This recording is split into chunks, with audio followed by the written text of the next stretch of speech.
time for me to get a new car. The cars I've been driving are over 20 years old now, and I'm ready for a little bit newer technology, better fuel efficiency than a rotary, and the only problem is I don't have $20,000 or more to drop on a new car. So I've got some strict criteria, and I think I've come up with a solution. People are really terrible drivers, and lucky for me, when they crash their brand new cars, they end up being extremely cheap. So I wanted to capitalize on this and see if I could get exactly what I wanted for a price that I could actually afford. So what do I want in my new car? Well, first, it needs to have a manual transmission. Second, I would really like it to have Apple CarPlay or some other way of connecting my phone to it, because I'd like to see maps and play music from my phone. That's something I've never been able to do in any of my other cars.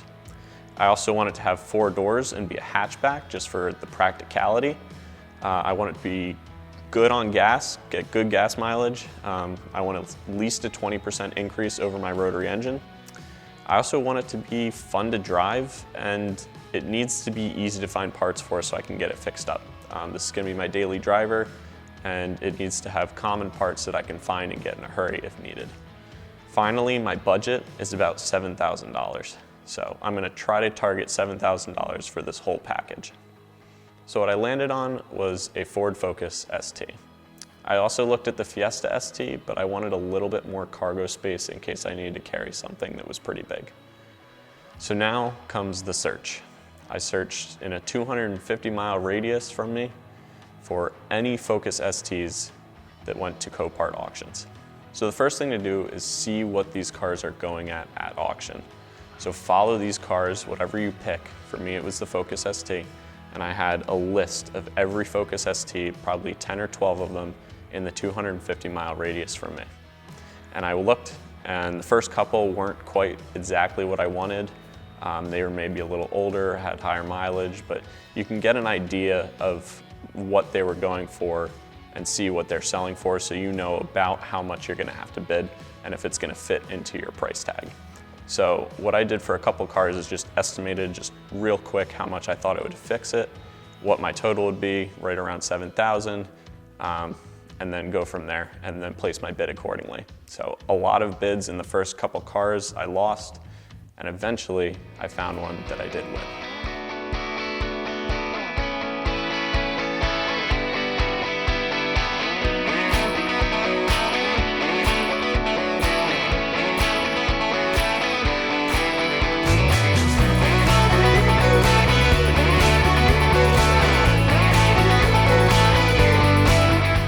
So this 2017 Ford Focus ST in Kona Blue, it's got 100,000 miles on it.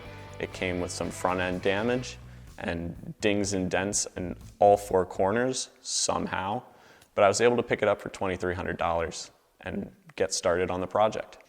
When I first got the car into the garage, I checked the oil, made sure it had oil, it wasn't foaming or wasn't any coolant contamination or anything like that. Did a quick visual over the whole car, and then I started the engine. And this is what they do in the auction lots, even if they don't do a look over. So I knew it wasn't really gonna cause any more damage than what had already been done. And luckily in this case, it didn't cause any more damage at all.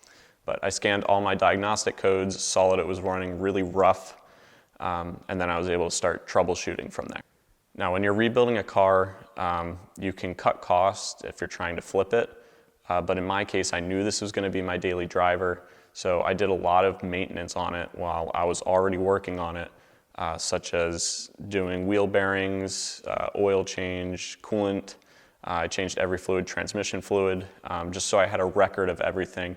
I also kept a strict maintenance log of all the maintenance that I performed, the mileage, and the date that it was performed, so I have a record of that. An error log, a quick Excel, and I scanned all the diagnostic codes and I put those into a log. So when I started tearing into the car and figuring out everything that was wrong, I started making a list, an itemized list of everything that I would need to buy and fix in order to get the car ready for the road again. So how did my predictions stack up to what actually needed to be fixed? Well, here is everything that I thought needed to be fixed before I bid on and bought the car. And here is the list that I actually had to fix after inspecting and going through, and some of this list wasn't even developed on the first go around. There was other issues that I found later on as I was fixing it. So you can see I spent a little bit more than I really originally planned for, and that's something that you should also plan for, and it's something that I planned for. Tack on an extra 10-20%, especially if this car is sight unseen, and make sure that you've got a cushion to your budget so you don't go over budget and end up going broke because of your project car. So now that all of that paperwork, we'll say, is sorted, it's time to actually start the work on the car.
So there you go, targeting half the cost of the Kelley Blue Book value of the car. A little bit closer to 3/4 of that just because of the extra work that I put in for preventative maintenance. I'm really happy with how it came out. I learned a ton. I learn a lot with every project that I take on, which is why I really take on these project cars.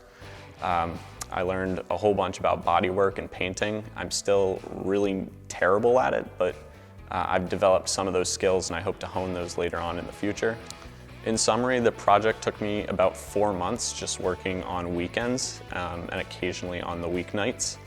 About 40% of the time was spent doing the mechanical fixes to get it actually driving, and about 60% of the time was spent on bodywork. Also, one more word of wisdom. If you were to take on a project like this or any big project, organization is key. I take a ton of photos when I'm disassembling stuff. The wire routing, the connectors. I label every connector with a piece of masking tape, and I use little bins with labels on them for any bolts or pieces of plastic or anything like that that I'm taking off the car. And I have them numbered so I know which order they came off and which order they have to come back, go back on in. So organization makes it super easy, especially if you're working on a project over a long period of time, like 4 months start to finish. Sometimes you forget where that stuff was, and it can save a ton of time just with good documentation. So overall, it's been an awesome experience rebuilding this Focus ST. I love the car, it drives great. I'm super happy with it, and I hope you guys enjoyed this video, and I'll see you in the next one.